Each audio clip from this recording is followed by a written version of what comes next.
Os depoimentos do diretor-geral da Agência Brasileira de Inteligência, Luiz Fernando Corrêa, e do ex-número 2 da ABIN, Alessandro Moretti, à Polícia Federal, duraram mais de 4 horas. Assunto para a repórter Janaína Camelo chegando. Os dois saíram sem falar com a imprensa depois responderem, claro, as questões sobre uma estrutura de espionagem ilegal no órgão durante o governo de Jair Bolsonaro. Aliás, essa estrutura, Janaína, da ABIN, também foi mantida no começo do atual governo Lula. Isso preocupa, de uma certa maneira, o Palácio do Planalto, é isso? Boa noite para você, bem-vinda. Muito boa noite para você, Thiago, também. Boa noite para todos que estão nos assistindo. É exatamente isso que você disse, né?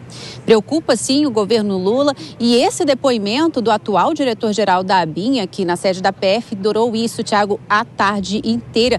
Quase 5 horas, na verdade, porque esse depoimento começou às 5 da tarde, terminou só agora. Agora há pouco ele saiu aqui, deixou a sede da Polícia Federal aqui em Brasília. Ele e também Alessandro Moretti, que é o ex-diretor adjunto da ABIN. E os dois responderam ali a questionamentos dos investigadores com relação a toda essa questão, denúncias aí de espionagem ilegal com relação à ABIN, né? Porque esses dois depoimentos, Thiago, fazem parte, vão ser incluídos dentro do inquérito da ABIN paralela, que é aquela investigação da Polícia Federal de espionagem ilegal por parte da agência, que teria começado ali no governo de Jair Bolsonaro, né? Lembrando que essa investigação começou lá atrás, há 2 anos, onde a PF ali aponta que o governo de Jair Bolsonaro teria usado a estrutura da ABIN para espionar ilegalmente desafetos do então presidente. E aí a PF quer saber, Thiago, se esse esquema teria sido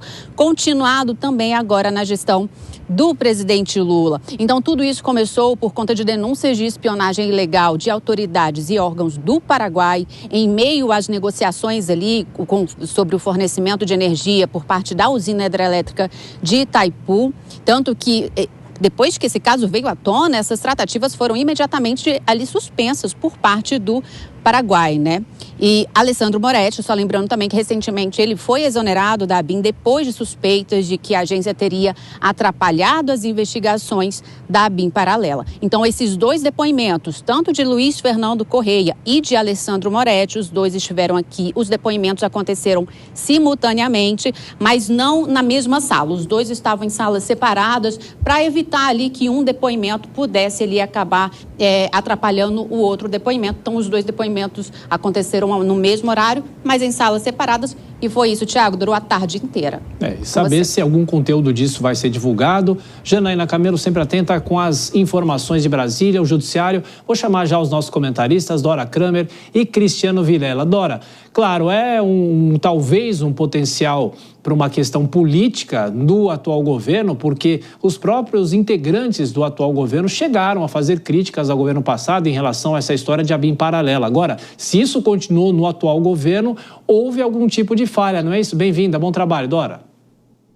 Boa noite, Thiago, boa noite, Vilela, boa noite a todos. Pois era um caso, em princípio, que dizia respeito apenas ao governo do ex-presidente Jair Bolsonaro. Tinha potencial de complicar integrantes daquele governo. Só que agora o problema está no colo do governo Lula, porque o que se quer saber é se a atual direção da ABIN teve participação naquilo que está sendo investigado, espionagens internas e externas, obstrução de justiça, como a Janaína falou, atos para atrapalhar as investigações, e também a existência de esquema paralelo de investigação. Isso aí tem também um pano de fundo de uma disputa por espaço de poder entre agentes da Polícia Federal e agentes da ABIN. Essa disputa, essa divergência entre essas duas instâncias não é uma coisa nova, mas continua até hoje, pelo visto, não é?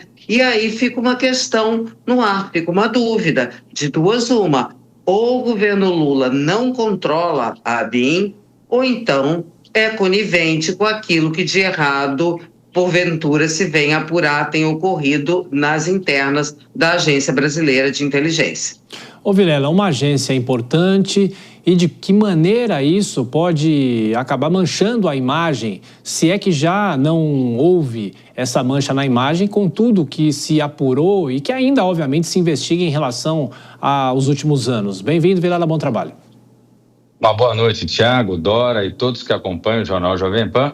Olha, a ABIN, Tiago, desde o seu início, no finalzinho dos anos 90, no governo Fernando Henrique, talvez ela não tenha tido uma clareza ou não tenha encontrado efetivamente o seu papel. Talvez o papel de uma organização como essa, uma organização de inteligência visando a proteção da soberania nacional dentro de uma lógica de relações internacionais, talvez seja um organismo mais ligado ao século XX do que ao século XXI.